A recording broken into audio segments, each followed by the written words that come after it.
DSP நீ காலைக்குள்ள FIR போடலைன்னா Papanasam police ஸ்டேஷன்ல பிடிக்கும் வைக்கிறது பழனி பாபா.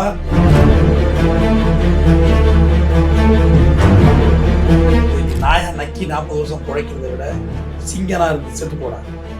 நாடானா சக்கிலியனா தேவரா கோணாரா இப்படி இருந்து சாதிரானா நீங்க அன்னைக்கு வாடா நாயின்னு கூப்பிட்டா வாடா பாயின்னு ஒருத்தன் கூப்பிட்டாங்க போயிட்டு இருந்தாரு. சிம்பிளா விளக்கம். டம்முன்னு சத்தம் கடிச்சா அண்ணாந்து பார்த்தாலும் போயா இருந்துச்சான். டம்முன்னு பார்த்தாலும் அண்ணாந்து பார்த்தாலும் போய் எல்லாம் ஆகாய விட்னஸ், எல்லாம் ஐ விட்னஸ் கிடையாது. மயிரில் நிற்கும் கேஸ், கிராஸ் எக்ஸாமினேஷன் தோத்து போகும் கேஸுங்கிறாரு. நம்ம ஸ்ட்ராட்டஜி இது. இன்னைக்கு வரைக்கும் அந்த அரசியலை கையில் எடுக்கல. அதுல ஒருத்தர் கையில் எடுத்தவர் இறந்து போனாரு. மறைந்த பகுஜன் சமாஜ் கட்சி தலைவர் ஆம்ஸ்ட்ராங். முதல்ல தேசிய பாதுகாப்பு தடத்தை இந்தியாவில் கொண்டு வர்றாங்க. எல்லா ஸ்டேட்டும் இருந்துச்சு. முதல்ல வாங்கிட்டு வந்து எம்ஜிஆர் ஃபர்ஸ்ட் அரெஸ்ட் பண்ணி போவான் இந்தியாவுடைய. தொப்பி போட்டான் என் மேலே கேஸ். தொப்பி நான் உனக்கு செஞ்ச உதவிக்கு நீ போட்டிருக்க போற கேஸ் என் மேல எவ்வளவு வேலைக்குனாலும் அலையிருக்கிறாரு. பழனிபாபா கைது செய்யப்பட்ட போது கலைஞர் கருணாநிதி அவர்கள் அரை பக்கம் அளவில் முரசொலியில் கொடுத்தார். பழனிபாபா கைது தேசத்தின் படுகொலை, குரல்களை நெரிக்கிறதுன்னு கலைஞர் விளக்கம் கொடுத்தார். ஆனால் அலுவலகத்துக்கு வந்து மரபு இல்லை. ஆனால் ஒரு நல்ல மனிதர்களை நம்ம இழக்கிறோமேங்கிறது ஒரு பெரிய வருத்தம். எல்லாமே இங்கே இழந்த பிறகுதான் இங்கே எல்லாருமே ஃபீல் பண்ணுவோம். பாமக உருவாக்குறது அவர் முக்கியமான ஆளுமா? எம்ஜிஆரோட பயணித்தவர், கலைஞரோட பயணித்தவர், ராஜீவ்காந்தியோட பயணித்தவர். 4ஆம் தூண் நேயர்கள் அனைவருக்கும் வணக்கம். இன்னைக்கு நம்ம நிகழ்ச்சியில சிறப்பு விருந்தினரா வழக்கறிஞர் RS தமிழ்வேந்தன் அவர்கள் இணைந்துள்ளார். வணக்கம் சார். வணக்கம். பார்க்கவே பயங்கரமா இருக்கீங்க சார். கூலிங் கிளாஸ், நெத்தியில குங்குமம் அப்படின்னு. இப்ப நம்ம இதுலயே தெரிஞ்சிருக்கோம் யாரை பத்தி பேச போறோம்னு. உங்க ஃபேவரட் பழனி பாபா அவர்களை பத்தி தான் பேச போறோம். நீங்க வந்து அவரோட பெரிய ஃபேன் கேள்விப்பட்ட உங்க ஆபீஸ் ஃபுல்லாவே பார்த்தாலே தெரியுது. அவரோட போட்டோ தான் இருக்கு சுத்தி. சொல்லுங்க சார், அவரோட வாழ்க்கை வரலாறு எப்படிப்பட்டது? அவர் வந்து எல்லாமே வந்து ப்ரொஜெக்ட் பண்றதெல்லாம் வந்து அவர் பெரிய கேங்ஸ்டர் அந்த மாதிரி சொல்றாங்களே, அது என்ன சார்? கேங்ஸ்டர் சொன்னோம்னா அப்படிலாம் இல்லவே இல்லை. அவர் கேங்ஸ்டர்லாம் இல்லை. 136 ஜெயிலுக்கு மேலே ஜெயில் எடுத்திருக்கிறாரு. தொடர்ச்சியா 8 மாசம்லாம் உள்ள இருந்திருக்காரு. அவர் ஒன்றும் ரவுடிஸ் எல்லாம் கிடையாது. ஒருத்தனை கூட ஒரு கம்பால் அடிச்சது கூட கிடையாது. வெறும் பேசுனதுனால மட்டுமே வழக்கு. பேச்சிலே வெறும் பேச்சினால மட்டுமே வழக்கு. வேற எதனாலையும் வழக்கு இல்லை. பேச்சு பேச்சு பேச்சு தான். அந்த பேச்சு வந்து எப்படி சொல்றதுன்னா அதிகார ஆளும் வர்க்கத்தை ரொம்ப பாதிச்சது. அவர் பேசுறது ஆளுங்கட்சிகள் ரொம்ப பிரச்சனையா இருந்தது. அவர் ட்ரபிளா இருந்தார். அவர் உண்மையா பேசினதாலயா இல்ல அந்த மாதிரி கான்ட்ரவர்சியலா பேசுறது? பயங்கரம் பிரேவ் ஸ்பீச். பழனி பாபா வீர உரை ஆற்றுகிறாருன்னு தான் நோட்டீஸ் அடிச்சு விட்டுறது. பெரிய செல்வ செழிப்பான சீமாட்டி குடும்பத்தில் பிறந்தவர். பழனி ஆயக்குடி தான் அவரோட சொந்த ஊர். ஆக்சுவலா அவரோட சொந்த ஊர்னு பார்த்தா ஊட்டி. அவங்க அம்மாவை கட்டி கொடுக்குறாங்க. பழனியில் அவங்க தாய் மாமெல்லாம் இப்போ ரீசெண்டாக தான் பார்த்துட்டு தான் வந்தோம். இறந்துட்டார் அவர். ஊட்டியில் அவங்க அப்பா இறந்து போறாரு. அங்கேருந்து மறுபடியும் பழனிக்கு வந்துடுறாங்க. அம்மா வீட்டுக்கு வந்துடுறாங்க. செல்வ செழிப்பாக வளர்ந்தவர். ஆங்கில புலமை, அவ்வளோ ஒரு நாலேஜ். இங்கிலாந்துல போய் படிச்சவர் அந்த காலத்துல. பணக்காரருமா. பழனி அதாவது பசுவன் முத்துராமலிங்க இது ஒரு காலேஜ் கட்டுறாங்க முஸ்லம்பட்டியில். அப்போ ஒரு 10 lakhs இவர் வந்து அது நன்கொடை கொடுத்துருக்காரு. இவர் கொடுத்தாரு. வெளியிலே தெரியல. நீ 1000 ரூபா கொடுத்தா அள்ளி கல்வெட்டு மேலே செதுக்கி வச்சிடறாங்க பேரை. அது பேரே வெளியே தெரியும். முகாதர் கேட்டிருக்காரு. சரி ஓகே கொடுத்துடலாம் அப்படின்னு சொல்லி. அந்த மாதிரி ஒரு மனுஷன். யார் காசையும் வாங்கி தின்னதாவெல்லாம் வரலாறே இல்லை. ரேவான மனுஷன். அவரை எப்படி சொல்றதுன்னா அவர் நான் வந்து ஒரு கதாநாயகனா பார்ப்பேன். Hero material. என்னோட ரோல் மாடலாக பார்ப்பேன். நான் மனிதனாகியதில், நான் மனிதனாக வாழ்வதில் என்னை 2 நூல்கள் என்னை மனிதனாக்கியது. ஒன்று திருக்குறள், இன்னொன்று திருக்குறான். 2 நூல்களை பற்றி நீ பேசலான்னுட்ட. நான் பேசுவேன். ரெண்டும் என்னை வந்து செம்மையாக்கியது. அதாவது என்னை ட்ரிம் பண்ணுச்சு. இல்லைன்னா வந்து ஒரு ரொம்ப ஏடகுடமான ஒரு மனிதராக ஆகியிருந்திருக்கலாம். ஏன்னா என்னோட வேகம் அப்படி இருந்துச்சு. 2 நூல்களும் என் கைக்கு வந்து கிடைக்குது. முதல்ல பழனி பாபா வந்து நான் பழனிக்கு அதிகமாக போவேன் மாலை போட்டு. அப்பெல்லாம் எனக்கு தெரியாது. ஒரு சுமார் ஒரு 15 வருடத்துக்கு முன்னாடி மேபி 15 years பேக் நண்பர் மூலியமா ஒலி தான் கேட்டுச்சு. ஆடியோ தான். இப்போ பென்ட்ரைவ் கூட கிடையாது என் காரில். எல்லாம் அப்போ வந்து கேசட்டு தான் போடுவேன். அப்போ அந்த ஆடியோவை போட்டு கேட்டு அந்த உரை எனக்கு ட்ரிகர் ஆக ஆரம்பிக்குது. திருக்குறானா பழனி பாபாவோட ஸ்பீச், அவரோட ஸ்பீச் ஆமாம் பயங்கரமாக இருந்தது. பாபநாசில் ஒரு கண்டன உரை ஆற்றுறார் போலீஸுக்கு எதிராக. பாமக உருவாக்குனதுல அவர் முக்கியமான ஆளுமா? எம்ஜிஆரோட பயணித்தவர், கலைஞரோட பயணித்தவர், ராஜீவ்காந்தியோட பயணித்தவர். மொத்தம் அரசியல்ல தான் ஒரு வாழ்க்கை பாதை. எல்லா கான்டாக்ட் பூரா கான்டாக்ட்லாம் பெரிய பெரிய கான்டாக்ட். சஞ்சய் காந்தியோட பயணிச்சவர், என்ன சொல்லப்போனால் எம்ஜிஆருக்கு அரசியல் குருவாகவே இருந்திருக்காரு பழனி பாபா. எம்ஜிஆர் வந்து ஒரு இடத்துல வந்து பழனி பாபா வீட்டுக்கு வரக்குள்ள அந்த ஆப்பிள் வெட்டி சாப்பிட அப்படின்னு இருக்காரு. இவர் வெட்டி சாப்பிட்ருக்காரு. இப்போ கூட உன்னை கைது பண்ணலாம், அந்த கைத்திலே கைரேகை இருக்குது, என்னை கத்தியால் குத்த வந்தோன்னு சொல்லி உன்னை கைது பண்ணலான்னு இருக்காரு. அது தெரியுண்டா ராமச்சந்திரா, வாடா போடாதான், அது தெரியுண்டா ராமச்சந்திரா, இப்படியெல்லாம் ஜெய்வன் தெரிஞ்சு தான் எனக்கு மைக் வச்சிருக்கேன் உள்ளுக்குள்ள, அது வெளிநாட்டில் ரெக்கார்ட் ஆகிட்டு இருக்கு, நீ பேசுறது அங்கே ரெக்கார்ட் ஆகிட்டு இருக்கு, நான் ஒழுங்காக வெளில போகலன்னு உன்னை அந்த ஆடியோ வெளில வந்து பார்த்துக்கோன்னு.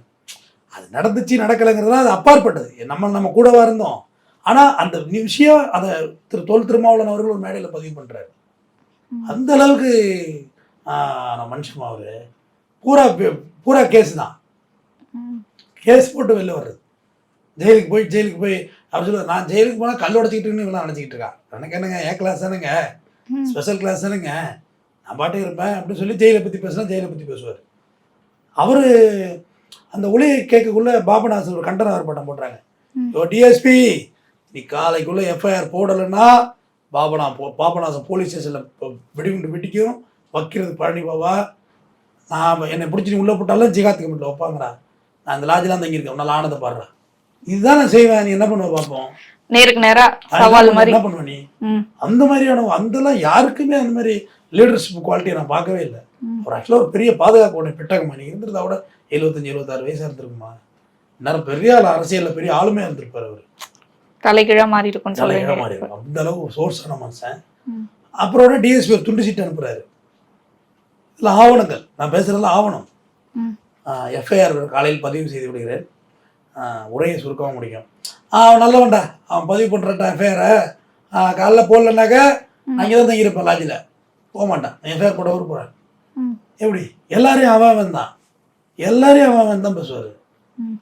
அவரோட பேச்சு தோரணை அப்படி, அவரோட மொழி நடை அப்படி, அது ஒருத்தவங்களோட ஸ்லாங் அப்படி, எனக்குன்னு ஒரு மொழி நடை, அதை நம்ம மரியாதை குறைவுன்னு எடுத்துக்க முடியாது. அது இன்னுங்கிற விகுதி வந்து தமிழ்ல தாமா அவன் அவர் அவள் அவன் அவங்கங்கிற மரியாதை நிறுத்த வேர்டும் தமிழ் மட்டும்தான். இங்கிலீஷ்ல எல்லாருமே ஷீ தானமா, அவள் தானமா, ஷீனா அவன் தானமா, வேற என்ன மாதிரி இன் தானே இருக்கு, அவர்னு விகுதி கிடையாது இல்லம்மா இங்கிலீஷ்ல, இருங்கிற விகுதி இன்னுங்கிற விகுதி தமிழ்ல தானே இருக்கு. அப்ப தமிழ்ல அவர் அப்படி பேசுறாரு, அவரு ஆங்கிலம் தான் நிறைய தெரிஞ்சுது, தமிழ் வந்து அவருக்கு கிட்டத்தட்ட 8 மொழி 9 மொழி பேச எழுத தெரியும் அவர் பழனி பாபாவுக்கு. அதனால அவருக்கு நிறைய கன்ஃபியூஷன், எல்லா மொழியும் பேசுறதுனால எனக்கு சரியா வரல அப்படின்றது அவர் சொல்லுவார். அந்த அளவுக்கான ஒரு மனுஷன். அந்த உரையை கேட்டப்ப எனக்கு ரொம்ப ஃபஸ்ட்டு ஒரு ஹீரோவை பார்க்குறேன். நம்ம பயந்து இப்படி பேசி எப்படி பண்ணக்கூடாது அப்படி பண்ணக்கூடாது இப்படி தானே இருந்திருக்கோம். நானும் சின்ன வயசுலேருந்து இதே மாதிரியான ஒரு நபர் தான். புலியும் பயந்தது கிடையாது அப்படியே. அப்போ என்னை ஒரு வழி நடத்துறதுக்கு பாபாவை கையில் எடுத்துக்கிறேன். ஓகே, இதுதான் தட்ஸ் ரோல் மாடலாக எடுத்துக்கிறீங்க, ரோல் நல்லா இருக்கு அப்படின்னு. அப்புறம் திருக்குறள் வந்து எனக்கு ரொம்ப லேட்டு, ஒரு 10 வருஷத்துக்குள்ள என் கையில் வந்து திருக்குறள் கிடைக்குது. ஆல்மோஸ்ட் 2015 நான் திருக்குறளில் ரொம்ப அதிகமான நாட்டம் ஆயிட்டு. 10-15 10 to 15 வச்சுங்க, அதிகமான நாட்டம் ஆயிடுது திருவள்ளுவர் மேலே. பெரிய காதல் வள்ளுவன் மேலே எனக்கு ரொம்ப பெரிய லவர் வள்ளுவன். அது மாதிரி பழனி பாபா. வள்ளுவன் நான் நேசிக்க ஆரம்பிச்சேன்னா வள்ளுவனோட குரல் ஒன்றும் உள்வாங்க ஆரம்பிக்கிறேன். அப்போ கொஞ்சம் கொஞ்சமாக தான் நான் ஒரு கற்கால மனிதன்லேருந்து மாறுறேன். அப்போ பழனி பாபா வந்து இந்த சமுதாயத்துக்காக நம்ம ஏதாவது பண்ணணும் அப்படின்ற ஒரு நேர்கோட்டுக்கு நம்மளை தள்ளுறாரு. இப்போ நாளைக்கு கூட என்னோட புதல் வழக்கு தான் வருது. தெருவில் குழந்தைங்களை வச்சு பிச்சை எடுக்கிறாங்கல்ல, அவங்க மூஞ்சி வேறு வேறையாக இருக்குது. டிஎன்ஏ டெஸ்ட் எடுக்கணும்னு சொல்லி போட்டிருக்கேன். நேற்று நம்பர் வந்துச்சு, நாளைக்கு லிஸ்ட்டில் வந்து நாளைக்கு உங்களுக்கு பேட்டி கூட வந்து எடுத்துக்கிறேன். அப்போ இந்த சமுதாயத்துக்கு நம்ம ஏதாவது பண்ணணும். அது பாபா சொல்கிறாரு, கல்யாணம் பண்ணிக்கலாமா அவரு?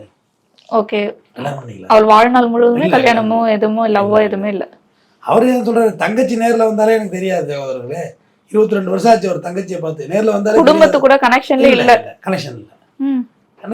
எப்படி ஒரு மனிதன் வந்து அந்த குடும்பம் அந்த பாசம் அந்த இல்லவே இல்லை. ஒரு குடும்பத்தில் இருந்தால் நாடு வீடு ஜெயிலு, நாடு வீடு ஜெயிலில் அலையிறவனுக்கு ஏதுமா குடும்பம்? அதுவும் பொலிட்டீஷியன்ஸ் ஃபேமிலி ரொம்ப பாவமா. அவங்க மனைவி குழந்தைகள்லாம் சின்ன சின்ன ஆசைகள் கூட அவங்க அப்பாவால் நிறைவேற்ற முடியாது. ஒரு எம்எல்ஏ எம்பி மந்திரி நினைக்கிறீங்க, எங்கே இருக்கிறாங்க அவங்க? எந்த நேரம் குடும்பத்தோடு இருக்காங்க. அதுதான் சிஎம்லாம் வெளிநாடு ட்ரிப்பு போனால் பொண்டாட்டி அழைச்சி போகிறது ஒரு மரபாக வச்சுருப்பாங்க. பேசுகிறதுக்கு வாய்ப்பு கிடையாது இல்லைங்க. நைட்டுக்கு போகிறதுக்கு 1 மணி 2 மணி ஆகுது வீட்டுக்கு. அப்புறம் காலையில் எழுந்து நீ வேலைக்கு போயிடுவோம். எப்போ பொண்டாட்டிட்ட ஒரு விஷயம் சொல்லணும்னா கூட சொல்ல முடியாதுல்ல. அதை விட்டு மரபாக வச்சுருப்பாங்க. கல்யாணம் போனால் ஒய்ஃபாக வச்சுட்டு போவாங்க, பார்த்துருக்கீங்களா? பார்த்து அங்கே போனால் தான் அரசியல் நிமித்தம் இருக்காது. பொது வாழ்க்கைங்கிறதுலாம் நீங்கள் நினைக்கிற மாதிரி சும்மாம்மா. நீங்கள் கதர் வெட்டி கேட்டால் சரிட்டு ஊழல் பண்ணுறான்னு சொல்கிறீங்கள, தனி மனித வாழ்க்கை 0 ஆகிடும், இருக்கவே இருக்காது. அதில் ஃபுல்லாக அந்த நாட்டுக்காகவும் வீட்டுக்காகவும் சுற்றிக்கிட்டே தான் இருந்தவன். எங்கே போவீங்க? எங்கே சுற்றினாலும் கேமரா இருக்கும், எங்கே போனாலும் பளிச்சு கேமரா அடிக்கும். ஒரு இப்போ ரஜினிகாந்த் ஐயா இருக்கார், இந்த இடத்துல அவர் நடமாடின இடம், அவர் மண்டபம் உணங்கி இருக்கு. அந்த பெட்டிக்கல் நூறு டீ போட்டு தம் அடிக்கணும்னு ஆசைப்பட்டு அவரால் முடியுமா? முடியாது. தன் இறுதி நாள் வரைக்கும் அது முடியாது. ஆசை கூட இருக்கலாம் மனசில், நடந்து போகிற இடத்துல போய் நம்ம தம் அடிச்சு டீ சாப்பிடணும் ஒரு இன்ட்ரெஸ்ட், அவருக்கு ஒரு ஆர்வம் இருக்கும். முடியாதுல்ல அவரால். ஒரு நார்மல் பீப்புள் மாதிரி நம்மள வாழணும்னு நம்ம சாதாரண யூடியூப்ல பேசி வந்த நம்மளாலே ஒரு பொது இடத்துல வந்து நம்ம நினைச்சதை செஞ்சுக்க முடியாதுமா. ஆமாம், நம்மளை கரெக்டாக அடையாளம் தெரியுது. தேட்டருக்கு போனான்னு எங்கே போனாலும் கரெக்டாக தெரியுது. அது நம்ம அந்த பொட்டு கிட்டு இந்த கூலிங் கிளாஸ்னு ஒரு பிராண்டாக இருக்கும், இந்த பொட்டு எப்பயுமே இருக்குமா, ஆமாம், அதை கரெக்டாக கண்டுபிடிச்சிடுறாங்க. அது என் மூஞ்சி கொஞ்சம் சஃபியா ஆமாம் தெரிஞ்சிடும், பார்த்ததுமே அடையாளம் தெரிஞ்சிடும். சார் நீங்கள் தானே? ஆமாங்க அப்படின்னு ஒரு ஃபோட்டோ எடுத்துக்கலாம், எடுத்துங்க. நம்ம அது ஒன்று இதாக எடுத்துக்கிறது இல்லை, எடுத்துங்க. நான் உங்கள் கான்டாக்ட் நம்பர் ஆஃபீஸ் நம்பர் கொடுத்துருவோம். அப்போ அவங்களுக்கு எவ்வளோ ப்ரெஷர் இருக்கும். அவள் பள்ளி வீடுக்கு போனதே கிடையாது. நாடு நாடு நாடு நாடு நாடு மக்கள் மக்கள் மக்கள் மக்கள் இப்படியே பேசி பேசி பேசி இன்னைக்கு வந்து பள்ளிபாவா இருந்தால் அவர் அரசியல் பண்ணுறது ஈஸி. வந்து நான் பேசுகிற வீடியோ நாளைக்கு யாரில் ஏறிச்சுன்னா உலகம் பூரா பார்ப்பாங்கம்மா, யூடியூப் இருக்க ஊர்ல எல்லாம். ஆனால் பள்ளிபாவா காலத்தில் மைக்கு தானம்மா, அந்த மைக்கிலே பேசி நான் என் இளமையை அடகு வைத்து விட்டேன் உங்களுக்காக, நான் தொலைச்சிட்டேன். ஏன்னா அடகுங்கிற வார்த்தையை அவங்க பயன்படுத்த மாட்டாங்க, தொலைத்துட்டேன், உங்களுக்காகவே அர்ப்பணித்துட்டேன். நான் இருக்கிற வசதி வாய்ப்புக்கு காலுக்கு 4 பொண்டாட்டி தலைக்கு 4 பொண்டாட்டி வச்சுக்கோண்டா, என் மார்க்குமே அது கேட்காது. முஸ்லீமில் வந்து அது தடை இல்லை, பாலிகேமி. என்ன பாலிகேமிம்பா? பலதார மனம்பா. ஆனால் நாளைக்கு அல்லாஹ்விடம் நான் கணக்கு கொடுக்க வேண்டும். மறுமைங்கிற வார்த்தை அவர் தான் சொன்னார். நம்ம எப்படி இன்னொரு பிறவி இருக்குன்னு நம்புறோம், மறுமை மேலே ஒரு உலகம் இருக்குன்னு அவங்க ஒரு மறுமைன்னு மறுபிறவின்னு அவங்களுக்கு ஒரு அதுக்கு பயந்து வாழ்வாங்க. அங்கே அல்லாஹ் இருப்பாரு, அங்கே அல்லாஹ்ட்ட நான் கணக்கு கொடுக்கணும். ஒரு செல்வத்தை கொடுத்தேன், கல்வியை கொடுத்தேன், பணத்தை கொடுத்தேன், அறிவை கொடுத்தேன், நீ அந்த மக்களை அப்படியே விட்டுட்டு வந்துட்டியடா, நான் அல்லாஹ் கேட்பாடுறா, அதுக்காண்டி தான் நான் பாடுபடுறேன்டான்னு சொன்னார். திட உணவுகள் அவருக்கு எதுவுமே டைஜஷன் ஆகாமல் போயிட்டு ஒரு கட்டத்தில். அது பலது சொல்கிறாங்க, கண்ணாடி அரைச்சி யாரை கொடுத்துட்டாங்கன்னு சொன்னாங்க. பட் அதெல்லாம் ஆயிடணும், அதெல்லாம் எனக்கு நம்பிக்கையும் இல்லை. கடைசி வரையுமே அந்த பொதுமக்களோட பொது வெளிச்சத்துலேயே அப்படியே இருந்து எல்லாத்தையும் வீடியோ ஆக்கணுங்கிறது பள்ளிபாவோடைய நோக்கம். ஏன்னா நாளைய தலைமுறை பார்க்கணுங்க. நான் அது தான் என்னுடைய வீடியோக்களை எல்லாமே பாதுகாக்க ஆரம்பித்தேன். இப்போ நான் 2010களில் வந்த பேப்பர் கட்டிங்ஸ் எல்லாம் பத்திரமா இருக்குல்ல நம்ம ஆஃபீஸில், டிஸ்பிளே கேலரி வச்சிருக்கோமா, அது காரணம் பள்ளிபாவா தான். ஆவணப்படுத்தணும் எதையுமே சொல்லி கொடுத்தாரு. அடுத்த தலைமுறைக்கு தெரியணும்னு அவர் சொன்னாரு. அது வந்து ஒரு தீர்க்கதரிசியாக தான் சொல்ல முடியும், ஒரு கடவுள் வரம் பெற்றவன் தான் அதை சொல்ல முடியும். நான் அவரை வந்து கடவுள் வரம் பெற்றவனா தான் நினைப்பேன். என்றிருந்தால் நான் படுகொலை செய்யப்படுவது உறுதி. அவருக்கே தெரிஞ்சிருக்கு நம்ம கொல்ல போறாங்கன்னு. ஆனால் என்னை பொதிச்ச இடத்துல, என் சரீரத்தில் பொறிச்ச இடத்துல, என்னோட ரத்தத்தில் ஜிகாத்து வந்து என்னுடைய ஆன்மா செல்லுண்டா எல்லாமே. என்னோட இளைஞர்கள் எண்ணி எண்ணி தேடி என் எலும்புகளை எழுப்பார்கள், யார் இந்த பழனி பாவான்னு அப்படின்னு சொல்லியிருந்தாருமா. எனக்கு தாண்டின ஒரு எமோஷனல் பழனி பாபா கனெக்ஷன். அதனாலதான் இப்போ வரைக்கும் அந்த பழனி பாபா அப்படின்றவர் வந்து ஃபேமஸ்லயே அந்த ட்ரெண்டிங்லயும் இருக்காரு. அந்த வாழ்க்கையை வந்து நீ நாயா நக்கி 40 வருஷம் பிழைக்கிறத விட சிங்கனா இருந்து செத்து போடா. என் டெத்ல பெட்டர் தன் டாக், லிவிங் டாக்னு சொன்னார் பழனி பாபா. நாயா இருந்து நீ போகிறது ஒன்றும் பிரச்சனை கிடையாது, பிரயோஜனம் கிடையாது, லைனாக இருந்து செத்து போகணும். அந்த உண்மையில அந்த வாசகம் வந்து அந்த இதே ஆட்டோமேட்டிக்காக அவரை பற்றி பேசினாலே அழக்கூடாது. ஏன்னா அது மாதிரி அவங்க வந்து மறுமைக்கு போயிட்டாங்க, அது வந்து பிரிவுன்னு எடுக்கக்கூடாது. அழுவுறது வந்து மரபு இல்லை. ஆனால் ஒரு நல்ல மனிதர்களை நம்ம இழக்கிறோமேங்கிறது ஒரு பெரிய வருத்தம் உண்டு. எல்லாமே இங்கே இழந்த பிறகு தான் இங்கே எல்லாருமே ஃபீல் பண்ணுவோம். விஜயகாந்த் உயிரோட இருந்தால் விஜயகாந்த் காரி துப்போம், திருட்டு போயிருப்போம், இருக்கிறப்ப தெரியாது, செத்து போன பிறகு அவரை தூக்கி கொண்டாடுவோம். நீங்கள் நல்லவங்களெல்லாம் திட்டினாக என்னவா செய்யுது? எல்லாருமே பெரிய ரிஜெண்ட் தலைவர்கள்மா. நான் யாரையும் குறைச்சி மதிப்பிடவே இல்லை. எம்ஜிஆராக இருக்கட்டும், ஜெயலலிதாவாக இருக்கட்டும், கலைஞர் கருணாநிதி ஐயா, எல்லாருமே நம்மளோட அறிஞர் அண்ணா, தந்தை பெரியார், எல்லாருமே பெரிய லிஜெண்டு தானம்மா. நம்ம இவங்க யாரையும் நான் மறுக்கலை. பட் பள்ளிபாபா மேலே வந்து எனக்கு ஒரு கூடுதல் கவனம் என்னென்னா அந்த நேரேஷன். தொடர்ந்து மேடை பேசி எல்லாம் 13 மணி நேரம்லாம் மேடை பேசியிருக்காரு. அவர் தொடர்ந்து பேசியிருக்காரு. பேச உள்ளே சொல்லுவார், என்னப்பா ஊற்றுங்கப்பா, கலரு கூல்ட்ரிங்க்ஸ், அப்போ இந்த கலரு கூல்ட்ரிங்க்ஸ் இந்த மாதிரி பெப்சி எல்லாம் பெய்யுது, இப்போ வந்து பார்த்ததுமா அப்பெல்லாம் பார்த்ததே இல்லை. அப்ப கலர் ரஸ்னான்ற மாதிரி அதுல இருக்கும். அந்த மாதிரியே வாழ்ந்த மனுஷன் கடைசி வரையுமே பொது பொது பொது பொது பொது. ஜெயலலிதாவெல்லாம் என்ன விமர்சனம் பண்ணியிருக்காருங்க நீங்க? எம்ஜிஆர்ல அந்த விமர்சனம். முதல்ல தேசிய பாதுகாப்பு சட்டத்தை இந்தியாவில் கொண்டு வர்றாங்க. எல்லா ஸ்டேட்டும் இருந்துச்சு. முதல்ல வாங்கிட்டு வந்தது எம்ஜிஆர். ஃபர்ஸ்ட் அரெஸ்ட் பழனி பாபா இந்தியாவிலேயே பார்த்துக்க எவ்வளோ பெரிய மனுஷன். தலைமைச் செயலகத்தில் நுழையக்கூடாது அப்படின்னு பழனி பாபாவுக்கு தான் உத்தரவு போட்டாங்க. ஏன்னா அப்போ இப்போ தான் ஆர்டிஐலாம் வந்திருக்கு, தகவல் உரிமை சட்டம். அது கிடையாது. பழனி பாபா போய் அவ்வளோ தகவலை சேகரித்து வெளில வந்து சொல்கிறது, இந்த மாதிரி இவங்க ஊழல் பண்ணியிருக்கான், அவன் ஊழல் பண்ணியிருக்காங்க, உண்மையை சொல்லிடுறாரு. எல்லாத்தையும் வெளில சொன்னா அவரை மறைச்சிட்டாங்க. அந்த அளவுக்கு அவருடைய கான்டாக்ட் இருந்தது. எம்ஜிஆரோட உலகம் சுற்று வாலிபன் இவர் தான் ரிலீஸ் பண்ணுறாரு பழனி பாபா. அது சட்டமன்றத்தில் இருக்குது, அவை குறிப்பில். அது 10 லட்ச ரூபா கடன் பட்டிருக்காரு பழனி பாபாட்ட. படத்தை ரிலீஸ் பண்ணுறதுக்கு பழனி பாபாட்ட எம்ஜிஆர் 10 லட்ச ரூபா கடன் வாங்கினது அவை குறிப்பில் சட்டமன்றத்தில் இருக்குது. அப்போ பார்த்துக்க எப்படிப்பட்ட கான்டாக்ட் உள்ள மனுஷனாக அவர் வாழ்ந்துருப்பாரு. ஆனா நம்ம எல்லாரும் நினைச்சிருப்போம் எம்ஜிஆரை தாண்டி யாருமே இந்த அரசியல்ல வந்து தலைவர் பெரிய முதலமைச்சரா இருந்தவர், அதெல்லாம் மத்து சொல்லமா. ஆனா அவரையும் தாண்டி இப்படி ஒருத்தர் வாழ்ந்திருக்காரு அப்படின்றது இந்த ஜெனரேஷனுக்கு தெரியாது. அரசியல் பண்றதுன்னு சாதாரண விஷயமாமா? எம்ஜிஆர் எதிர்த்து நீங்க பேச முடியுமா அன்னைக்கெல்லாம்? ஆனா இவர் எதிர்த்து, ஏன்னா மக்கள் தலைவர்ல எம்ஜிஆர். எம்ஜிஆர் படத்துல நம்பியார் வந்தாலே நம்பியார் தேட்டர் கிழிச்ச ஸ்கிரீனை கிழிச்ச இடங்கள்லாம் உண்டு. அவர் எதிர்த்து அரசியல் பேசுறது. அதான் அவர் வீடியோ பேசுறது கூட சமீபத்தில் ட்ரோல் ஆனிச்சேன். தொப்பியை நான் ஒரு வாட்டி அவன் தான் எல்லாரையுமே தொப்பி போட்டான் என் மேலே கேஸ். தொப்பி நான் உனக்கு செஞ்ச உதவிக்கு நீ போட்டிருக்க போற கேஸ என் மேல எவ்வளவு வேலைக்குனாலும் அலையிறதுக்கிறாரு. உலகம் சுற்று வாலிபன்னு அவனை என்னமோ கொடை வெள்ளலுங்கிறான் பள்ளி பாபா. அவன் வந்து படத்தை ரிலீஸ் பண்ணணும் பாபா, படத்தை ரிலீஸ் பண்ணணும்னா நான் தெருவுக்கு வந்துடுவேன்னா, அப்புறம் இங்கே கழுவ முடியாதுன்ட்டானுவான். அப்புறம் சஞ்சய் காந்தி, யாரு இந்திரா காந்தி பையன், சஞ்சய் காந்தியை பிடிச்சி, நானா சஞ்சய் காந்தி என் ஃப்ரெண்டு, அவனை பிடிச்சி அங்கே படத்தை கழுவி கொண்டாந்து ரிலீஸ் பண்ண 10 லட்ச ரூபா கடங்காரம் கொடுக்காம செத்து போயிட்டான். அது சட்டமன்றத்தில் ஒத்துக்கிட்டாங்கிறாரு. கேஸ் போடுறாங்க அவர் மேல. கேஸ் போட்டு கோர்ட்ல கேட்கறாங்க, நீ முதலமைச்சர் ஆமாமன்னு பேசுறீங்கன்னு. ஆமாம் சார், இப்போ கூட அப்படிதான் சொல்றேன். அவன் தான் என்று முதலாக எனக்கு வயசு 26, இவ்வளோ சின்ன பையன் சொல்லிட்டு அவன் என்ன அப்படின்ட்டு முடிஞ்சு போச்சு. கேஸ் அவ்வளோதான், நீத்து போச்சு. இப்படியா அவருடைய ஜாலங்கள். ஆமா, நான் காலைல ஒரு கனவு கண்டா, கனவு மீனம் 10 பாப்பானை வெட்டி 3 ரோட்ல தொங்க விட்டுறேன். முடிச்சு பார்க்குற கனவு, மறுபடியும் தூக்குறேன், மறுபடியும் 10 பாப்பானை வெட்டி ரோட்ல தொங்க விடுறேன். மறுபடியும் பார்க்குற அப்படியே முடிச்சு பாப்பானை வெட்டி கொண்டுட்டேன். மயிர்லேடா எஃப்ஐஆர் போடுவேன். மேடையில் சொல்றாரு. இது எல்லாமே பழனிபாவோட பேச்சு டிட்டோ. அது பழனிபாவை ரொம்ப நேச்சவங்கன்னா சொல்லலாம், வார்த்தை அப்படியே மாறாம சொல்றேன். டிட்டோ. இதுக்கு என்ன எஃப்ஐஆர் போடுவேன்னாரு. ராஜீவ்காந்தி கொலை இருக்கலாமா? டம்முன்னு சத்தம் கடிச்சா அண்ணாந்து பார்த்தாலும் போயா இருந்துச்சான். டம்முன்னு பார்த்தாலும் அண்ணாந்து பார்த்தாலும் போய் எல்லாம் ஆகாய விட்னஸ், எல்லாம் ஐ விட்னஸ் கிடையாது, மயிரில் நிற்கும் கேஸ், கிராஸ் எக்ஸாமினேஷன் தோத்து போகும் கேஸுங்கிறாரு. இது யாராவது சொல்ல இவ்வளோ ஒரு நோக்கம் பா என்ன சொல்ல முடியுமா? 2 இதை வச்சு பாராட்டுதாருமா. இங்கே வாங்கப்பா, இது தனு உடம்பு, இது ராஜீவ்காந்தி உடம்பு. இந்த உடம்பு இப்போ தனு உடம்பு. இதில் வெடிகுண்டு இருந்தா எந்த உடம்பு செதறி போயிருக்கணும்? தனு உடம்பு செதறி போயிருக்கணும். தனு உடம்பு முழுசாக தான் இருக்கு, பாடம் பண்ணி வச்சிருக்கேன். ராஜீவ்காந்தி உடம்பு தான் செதறி போச்சு. 2 பாட்டில் வச்சுக்காத்தா, தீபாவளி வைக்கிற பட்டாசு இதில் வை, இதில் சும்மா வை, கொளுத்தி விடு, எந்த பாட்டில் வெடிக்கும் அப்படிங்கிற கூட்டத்தை சொல்லக்குள்ள, என்ன பேர்ந்து முடிக்கிற எந்த பாட்டில் வெடிக்கும் அப்படிங்கிறாரு மேடையை பார்த்து. இந்த பாட்டு தான் வெடிக்கும். இது ஒரு தீபாவளிக்கு பட்டாசு வைக்கிறவனுக்கு தெரியும். இதுக்கு ஒன்றும் எக்ஸ்ப்ளோசிவ் நாலேஜ் எல்லாம் வேண்டியது இல்லை. ராஜீவ்காந்தி உடம்புல வெடிக்குன்னு தானே வெடிச்சிருக்கிறாருமா அவரு.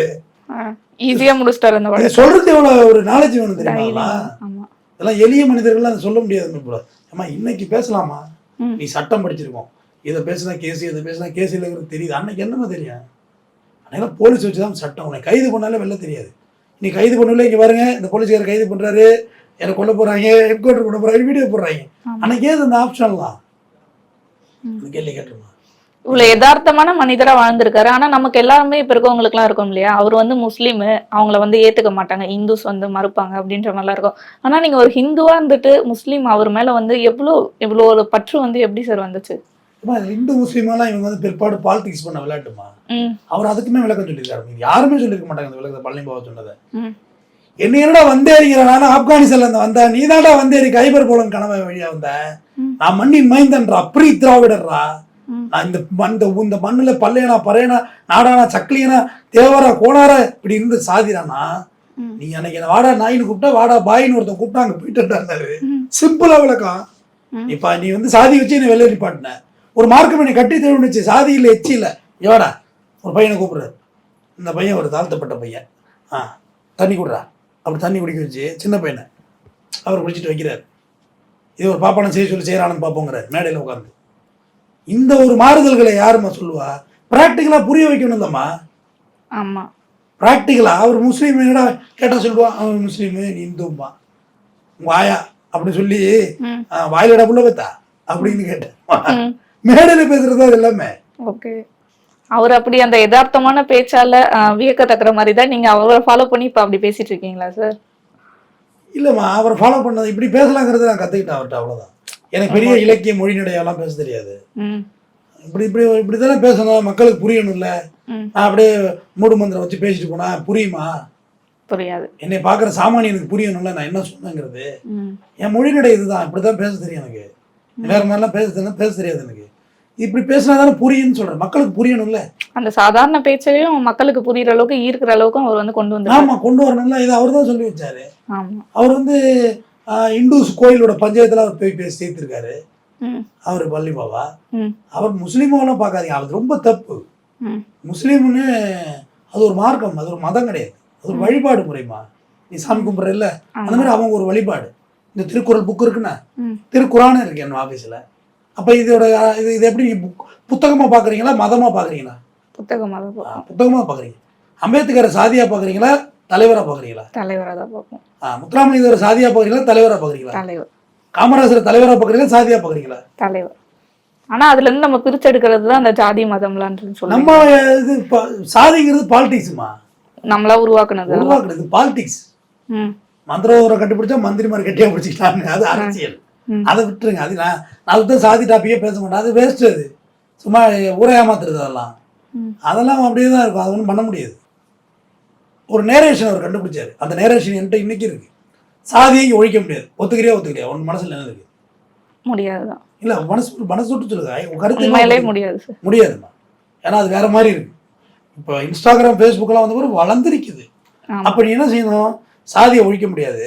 அப்போ நம்ம ஒரு 3-4 சாதியை ஒன்று சேர்ந்தாக்க நல்லா இருக்குமா? ஒற்றுமை ஏற்படும், ஒரு ஒற்றுமை ஏற்படும். அதுதான் பழனி பாபா சொன்னார். இங்கே ஒரு மெஜாரிட்டி கம்யூனிட்டி யாரா இருக்கா இங்கே? அவர் வந்து பசுபதி பாண்டியனெல்லாம் பாராட்டி பேசியிருக்காரு. தேவேந்திர குல வேளாளர் பசுபதி பாண்டியன் அவரோட எல்லாம் பயணிச்சிருக்காரு. இங்கே ஒரு 3 சாதி, இங்கே ஒரு தேவேந்திர குல வேளாளர், ஒரு பறையர் சமுதாயம், ஒரு தேவர் சமுதாயம், நாடா சமுதாயம், ஒரு முஸ்லீம். இப்படி இருக்காமா? 5 இருக்கா? இங்கே மெஜாரிட்டியை 3 பேரை சேருங்க, ஒன்று சேருங்க. இந்த 3 பேரும் ஒன்று சேரு, அதில் ஜாயிண்டில் ஒரு முஸ்லீமை சேர்த்துக்க. இணைப்பு மொழி ஆங்கிலத்தை போடுறோம்லமா, அதே மாதிரி இணைப்புக்கு முஸ்லீம் வச்சுக்கோ. அப்போ நான் தான் எல்லார் வீட்லையும் சாப்பிட்றேன். இப்போ மல்லி பாபா சொல்கிறாருமா, நான் எனக்கு சாதி இல்லை, நான் எல்லார் வீட்லையும் சாப்பிடுவேன், என்னையை வச்சுக்கோ. அப்படி வச்சு இணைப்போம், இணைச்சி அரசியலை கட்ட வைப்போம், எம்எல்ஏ ஆகும், சட்டமன்றத்தை பிடிப்போம், முதலமைச்சர் ஆகும்னார். செம்ம ஸ்ட்ராட்டஜி இது. இன்னைக்கு வரைக்கும் அந்த அரசியலை கையில் எடுக்கல. அதில் ஒருத்தர் கையில் எடுத்தவர் இறந்து போனார், மறைந்த பகுஜன் சமாஜ்வாதி கட்சி தலைவர் ஆம்ஸ்ட்ராங். இதே பேசியிருக்காரு, சேம் டிட்டோ இதே பேசியிருக்காரு. பட் அவர் பள்ளி பாபா பற்றியெல்லாம் பேசலை. பட் அவர் அந்த அரசியல் நேரேஷன் சொன்னார். செய்யூர் தொகுதியில் 37% பட்டியல் ஷெட்யூல் காஸ்ட் மக்கள் இருக்கும். அவர் சொன்ன வார்த்தையே சொல்கிறார், ஷெட்யூல் காஸ்ட் மக்கள் இருக்கும். அதே 36% வன்னியர் மக்கள் இருக்காங்க. நம்ம ஏன் அங்கே ஒன்றும் சேரல? ஒன்று சேர்ந்தா 70% மேலே போயிடுதுலம்மா, 74%ம்மா. நம்ம 2 பேரும் ஒன்று சேர்ந்தா நம்ம தான் ஆண்டிருப்போம். இதுக்கு மாற்றுன்னு சொல்லிட்டு நம்ம எந்த மாற்றணும்னு கேட்டார். இது எவ்வளவு பெரிய புரிதல் தெரியுமா? ஸ்ட்ராட்டஜி தெரியுமா? அது அரசியல் நுணுக்கத்தை வந்து தெரிஞ்சு வச்சு கரெக்டா யூஸ் பண்ணிட்டாங்க. அவர் பேசி பார்த்து கடைசியா தான் கண்டுபிடிக்கிறாரு, ஓ ஜாதி ஒழிக்க முடியல, சேர்த்துருவோம் அப்படின்னாரு. சேர்க்கறதுக்கு தான் வழி. அரசியல் ரீதியாக ஒன்று இருந்தால் தான் நீங்க சேர முடியும். கலப்பு திருமணம் பண்ணா ஜாதி ஒழிக்கிறது ஏமாத்து. உனக்கு பிடிச்சா நீ போய் கல்யாணம் பண்ணிக்கோ. ஆனா அதை நான் சாதியை ஒழிக்க புரட்சி கல்யாணம் பண்ணலாம் சொல்லாது. அப்புறம் அவன் வெட்டுறான் இவன் வெட்டுறான்னு பஞ்சாயத்து தான் வரும். அதுல அது ஒரு காலம் அது யாருமே ஏற்றுக்க மாட்டாங்க, ரைட்டா? ஆனா அரசியல் ரீதியாக நம்ம ஒருங்கிணைஞ்சிடலாம், அது ரொம்ப ஈஸி. அது தலைவர்களே இப்படி இருக்காங்க, நம்ம ஏன் இப்படி இருக்கணும்? அரசியல் ரீதியாக யூனிட்டி ஆக்குறதுமா. யூனிட்டி ஆகிட்டோம்னா தலைவர்களே பேசுவாங்கல்ல, இப்போ உங்கள்கிட்ட பொண்ணு அவங்க காதலிக்கிறாங்களா, அது என்னன்னு பார்த்து பேச முடிச்சு. எல்லாம் ஒன்று பண்ணால் தானே அரசியல் பண்ணிட்டு இருக்கோம், ரைட்? அதெல்லாம் ஒன்றும் இல்லைப்பா. அப்போ இல்லை ஜாதி மதம் பெருசா தெரியாது, மறைய ஆரம்பிச்சிருமா. அது அந்த புரிதல் பழனி பாபாட்ட வருது, படுகொலை செய்யப்படுகிறார். அதுக்காகவே செய்யறாரா இந்த மாதிரி பண்றாங்க? மொத்தமாகவே அவர் பெரிய இந்த அளவுக்கு இதாகிட்டார். அது எப்படி சொல்லி இப்போ எல்லாம் சில யூடியூப்ல உட்காந்து பேசுறாங்கல்ல, அவங்கள கூட அவங்களாம் கிடையாது, அவங்களாம் பழனி பாபா ரீசெண்டாக இந்த அவன் இவன் மரியாதை குறைவா பேசியிருந்தாங்க. பழனி பாபாவோட யாரையுமே கம்பேர் பண்ணாதீங்க. ம். கம்பாரிசனே கிடையாதுமா.